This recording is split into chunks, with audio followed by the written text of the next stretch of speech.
আসসালামু আলাইকুম। এবারের পর্বে আমরা পূর্ব মীর মোশাররফ হোসেন সম্পর্কে, যাকে আমরা গাজী মিয়া নামে চিনি। মূলত তার এই গাজী মিয়া নামটি এসেছে তার একটি আত্মজীবনীমূলক গ্রন্থ গাজী মিয়ার বস্তানি নামক ওই গ্রন্থের নাম থেকে। তো আমরা এখন যদি দেখি, তিনি জন্মগ্রহণ করেন 1847 সালে এবং মৃত্যুবরণ করেন 1911 সালে। তিনিও কিন্তু পিএসসি নির্ধারিত 11 জন কবির মধ্যে একজন কবি মীর মোশাররফ হোসেন। আধুনিক বাংলা সাহিত্যের প্রথম উল্লেখযোগ্য মুসলিম সাহিত্যিক বা গদ্য লেখক, নাট্যকার, ঔপন্যাসিক মীর মোশাররফ হোসেন। তিনি কাব্য, নাটক, প্রহসন, উপন্যাস ও প্রবন্ধ রচনা করে আধুনিক বাংলা সাহিত্যে মুসলিম রচিত সাহিত্য দ্বারা সমৃদ্ধ করেন। তিনি আধুনিক বাংলা সাহিত্যের সমন্বয়ধর্মী ধারার প্রবর্তক হিসেবে খ্যাতি অর্জন করেন। মীর মোশাররফ হোসেন 13 নভেম্বর 1847 সালে কুষ্টিয়া জেলার কুমারখালী উপজেলার লাহিনীপাড়া গ্রামে জন্মগ্রহণ করেন। কোন গ্রামে? লাহিনীপাড়া গ্রামে। যারা কুষ্টিয়া ইউনিভার্সিটির পরীক্ষা দেবে তাদের ক্ষেত্রে কিন্তু এই নামটা মনে রাখা আরো বেশি প্রয়োজন, যে মীর মোশাররফ হোসেন কোথায় জন্মগ্রহণ করেন? কুষ্টিয়া জেলার কুমারখালী উপজেলার লাহিনীপাড়া গ্রামে। ছদ্মনাম গাজী মিয়া। তার সাহিত্য গুরু কাঙাল হরিনাথ। 19 মে 1865 সালে মীর মোশাররফ হোসেন নাদির হোসেনের সুন্দরী কন্যা লতিফুন্নেসার বিবাহ স্থির হয়, কিন্তু বিয়ের রাতে নাদির হোসেন কর্তৃক কন্যা বদল করে তার কুরূপা এবং বুদ্ধিহীনা আজিমনেসার সাথে মোশাররফ হোসেনের বিবাহ সম্পন্ন হয়। তাই দাম্পত্য জীবনে তিনি সুখী হননি।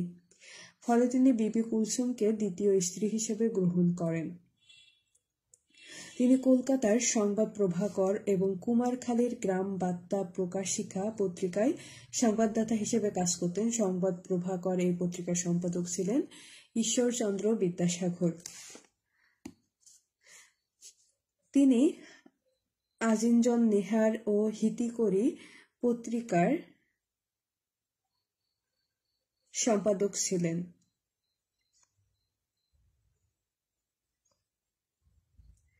তিনি 19 ডিসেম্বর 1911 খ্রিস্টাব্দে মৃত্যুবরণ করেন। এখানে উৎস হিসেবে দেওয়া হয়েছে যে 12 সাল বাংলা মাধ্যমিক বাংলা বই এবং 1912 দেওয়া হয়েছে বাংলা একাডেমি চরিতাভিধান। মানে এখানে তার যে মৃত্যু সালটা নিয়ে কিন্তু এখানে দ্বিধা আছে। তো আপনারা সাধারণত, যেহেতু আমরা মাধ্যমিক বইটা ফলো করা হয়, তো এটা 11 সাল হিসেবেই দেবেন। মীর মোশাররফ হোসেনের উপন্যাসগুলো কি? রত্নবতী, বিষাদ সিন্ধু এবং উদাসীন পথিকের মনের কথা। এখানে আমরা যদি দেখি রত্নবতীটা কি, এটি তার প্রথম প্রকাশিত গ্রন্থ। এর আগে তার একটা গ্রন্থ প্রকাশ হয়নি। এটি বাংলা সাহিত্যে প্রথম কোনো মুসলমান রচিত উপন্যাস। তাহলে প্রথম মুসলমান ঔপন্যাসিক কে? মীর মোশাররফ হোসেন। বিষাদ সিন্ধু এটি ইতিহাস আশ্রিত উপন্যাস, যা 3 খণ্ডে বিভক্ত: মহরম পর্ব, উদ্ধার পর্ব এবং এজিদ বধ পর্ব। অবশ্যই এই পর্বগুলো মনে রাখবেন যে বিষাদ সিন্ধু উপন্যাসটি কয়টি পর্বে বিভক্ত? 3টি পর্বে বিভক্ত। এই পর্বগুলো হচ্ছে মহরম পর্ব, উদ্ধার পর্ব এবং এজিদ পর্ব। যারা বই পড়তে ভালোবাসেন তারা এই উপন্যাসটি পড়তে পারেন। আশা করি অনেক কিছু শিখতে পারবেন। এটা যদিও ইসলাম ধর্মের একটা কাহিনী অবলম্বনে, তবুও যে কোনো ধর্মাবলম্বী মানুষরা এটা পড়তে পারেন। আর এর কাহিনীটাও আমাদের জানা রাখবে। এটা হচ্ছে কারবালার যুদ্ধের উপর নির্ভর করে এই বইটি। মোটামুটি যারা বই পড়ুয়া আছে তাদের জন্য এটা খুব ভালো একটা বই। এটি ইতিহাস, উপন্যাস, সৃষ্টিধর্মী রচনা ও নাটক ইত্যাদি সাহিত্যের বিবিধ সংমিশ্রণে রোমান্টিক আবেগ মাখানো এক মহাকাব্যিক উপন্যাস। হিজরি 61 সালে। আমাদের এখান থেকে আর লাগবে না, শুধুমাত্র এখানে দেখেন যে চরিত্রগুলো: হাসান, হোসেন, উমাইয়া খলিফা, মুয়াবিয়ার একমাত্র পুত্র এজিদ। এতটুকু পড়লে হবে, হাসান, হোসেন এবং এজিদ যে চরিত্রগুলো।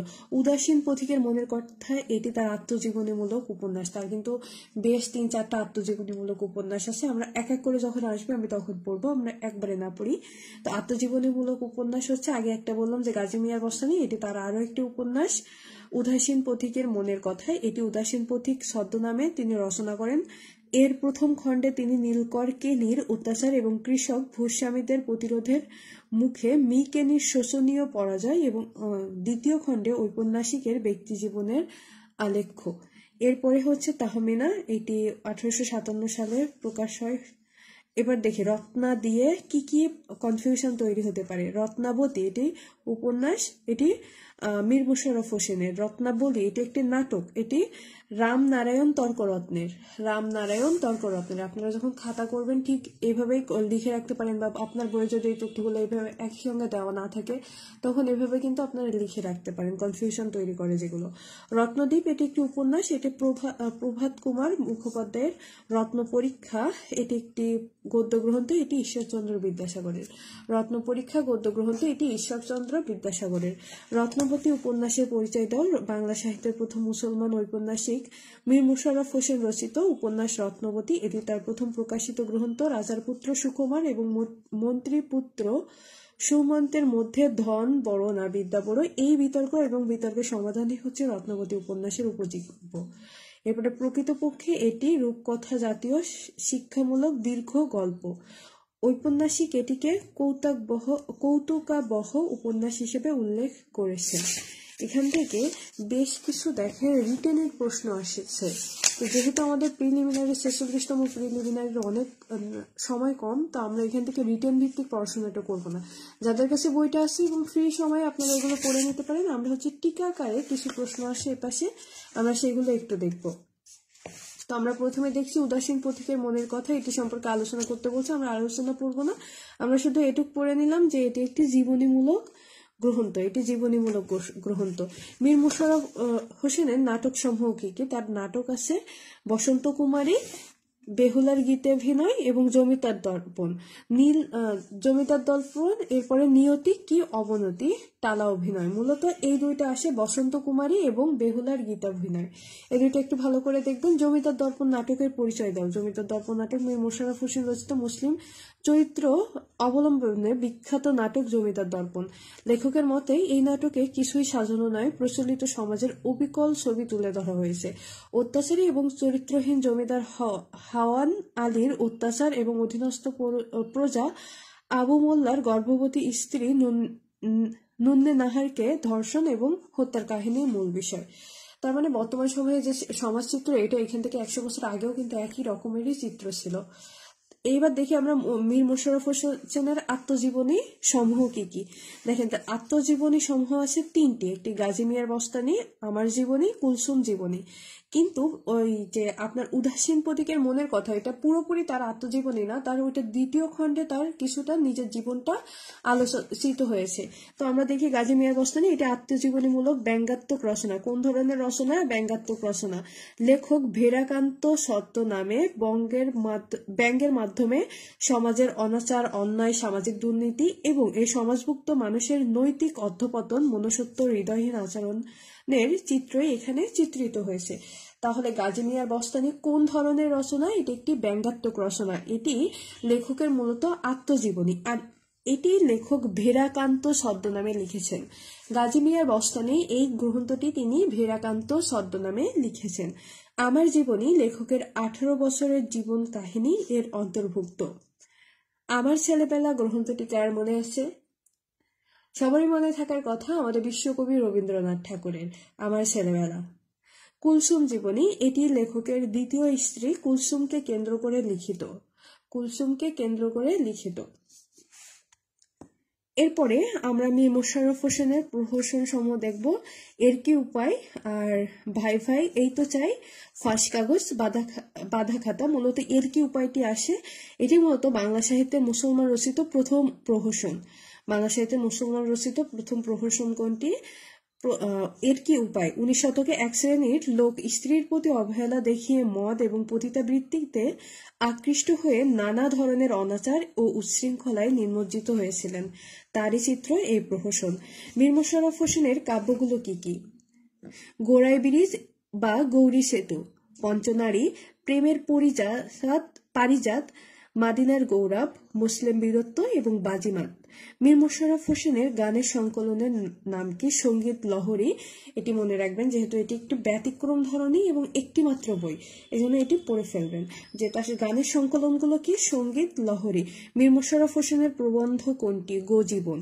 কৃষি নির্ভর অর্থনীতিতে যে কোনো কারণেই হোক গোহত্যা অনুচিত। হিন্দু মুসলিম এই দুই ধর্মের অনুসারীদের একত্র করার প্রয়াসে তিনি এটি রচনা করেন। এই গ্রন্থ রচনার জন্য তাকে মামলায় জড়িয়ে পড়তে হয়। এজন্য এটি যেহেতু তার আলোচিত একটা বই, এজন্য এটি মনে রাখতে হবে যে গো-জীবন তা কার রচনা, এটি মীর মোশাররফ হোসেনের রচনা। বিস্তারিত আমাদের লাগবে না, তারপরে আমরা পড়ে ফেললাম কারণ এটা আমাদের লাগবে। দেখেন, আমরা যেটুকু আমার মনে হয়েছে যে এটুকু পড়া দরকার বা এটুকু স্কিপ করা দরকার, আমি সেটুকু স্কিপ করছি, কিন্তু আপনার কাছে যদি বই থেকে নিজে দায়িত্বে পড়ে নেবেন। তাছাড়া যে কোনো বইয়ে একইভাবে কিন্তু ব্যাখ্যা করা থাকে। ইসলামের জয়, এটিও তার লিখিত একটা বই, এটি প্রকাশ হয় 1908 সালে। পরবর্তীতে আমরা কোশ্চেন পার্টে চলে যাব। কোনটি শুদ্ধ? মীর মোশাররফ, বানানটা দেখেন, ম দন্তস্য আকার র র ফ, তো এই বানানটার জন্যই এটি আসে। তা মীর মোশাররফ এই বানানটা দেখবেন, যেটা কনফিউশন তৈরি করে সেটা আমরা ভালো করে পড়ে রাখবো। মীর মোশাররফ হোসেনের জীবনীকাল কোনটি? উনি বেঁচে ছিলেন 1847 থেকে 1911 সাল পর্যন্ত। এখানে দেখেন দুইটাই কিন্তু কোশ্চেনে আছে এবং এটি প্রশ্ন আসছে 40তম বিসিএসে। যেহেতু আমাদের যে বইটি আছে নবম দশম শ্রেণীর, সেই বইয়ের উত্তরগুলোকে সাধারণত কারেক্ট ধরা হয়, এজন্য আমরা 1847 থেকে 1911 দেব। যে কোশ্চেনগুলোতে কনফিউশন থাকবে প্রয়োজনে এগুলো আপনি আনসারই করবেন না, নাইলে মোটামুটি 2-3টা বই দেখে সিদ্ধান্ত নেবেন যে কোনটা দেবেন। 1-2টা কোশ্চেন ছেড়ে আসলে কিছুই হয় না, যদি আপনার প্রিপারেশন অন্যদিকে ভালো থাকে। এমনিই তো 2-1টা ভুল হবে, তো ইচ্ছে করে একটা ছেড়ে আসলেন, কিছুই হবে না। মীর মোশাররফ হোসেনের জন্মস্থান লাহানিপাড়া, কিন্তু ছেড়ে না এসে মূলত আপনি কনফিউশন ক্লিয়ার করে এটা দেওয়া ভালো। তবে সাধারণত দেখা যায় যে যেগুলোতে কনফিউশন থাকে একটাই দেওয়া থাকে, এখানে সরাসরি 2টাই দিয়ে দিছে, তো আপনি পাঠ্য বইকে প্রাধান্য দিবেন। মীর মোশাররফ হোসেনের ছদ্মনাম গাজী মিয়া, আর বাংলা সাহিত্যের গাজী মিয়াকে মীর মোশাররফ হোসেন। আধুনিক বাংলায় মুসলমান সাহিত্যিকদের পথিকৃৎকে মীর মোশাররফ হোসেন। আর প্রথম মুসলমান কবি কায়কোবাদ। বাংলা সাহিত্যের প্রথম মুসলমান ঔপন্যাসিককে, ঔপন্যাসিক যদি আসে তিনি মীর মোশাররফ হোসেন। প্রথম মুসলিম প্রহসন রচয়িতাকে মীর মোশাররফ হোসেন। বাংলা সাহিত্যের প্রথম গ্রন্থ, মীর মোশাররফ হোসেনের প্রথম গ্রন্থ কোনটি? রত্নাবতী। মীর মোশাররফ হোসেন রচিত গ্রন্থ কোনটি? গ্রন্থ হচ্ছে গাজী মিয়ার বস্তানি। বিষাদ সিন্ধু কার রচনা? বিষাদ সিন্ধু রচনা করছে মীর মোশাররফ হোসেন। এরপরে 10 নম্বর প্রশ্নটি আসে, মীর মোশাররফ হোসেনের বিষাদ সিন্ধু একটি উপন্যাস। বিষাদ সিন্ধু কোন যুগের? এটি আধুনিক যুগের। বিষাদ সিন্ধু কোন ধরনের রচনা? এটি একটি উপন্যাস। বিষাদ সিন্ধু একটি ইতিহাস আশ্রয়ী উপন্যাস। মীর মোশাররফ হোসেনের বিষাদ সিন্ধু কোন ঐতিহাসিক ঘটনা অবলম্বনে লিখিত? কারবালার যুদ্ধ। উদাসীন পথিকের মনের কথা কোন জাতীয় উপন্যাস? এটি তার আত্মজৈবনিক উপন্যাস, কারণ এখানে কিন্তু শেষ অংশটাতে তার নিজের জীবনী লিখেছেন। উদাসীন পথিকের রচনা, এটি কার রচনা?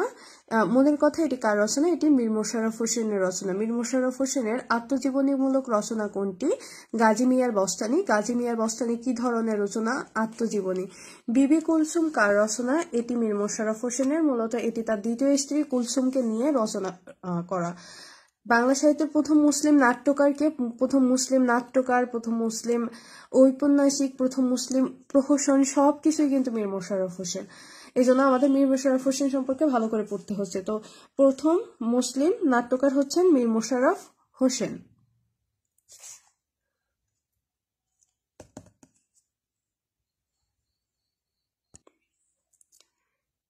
বাংলা সাহিত্যের প্রথম নাট্যকার তাহলে মীর মোশাররফ হোসেন। এবং প্রথম নাট্যকার রচিত নাটক কোনটি?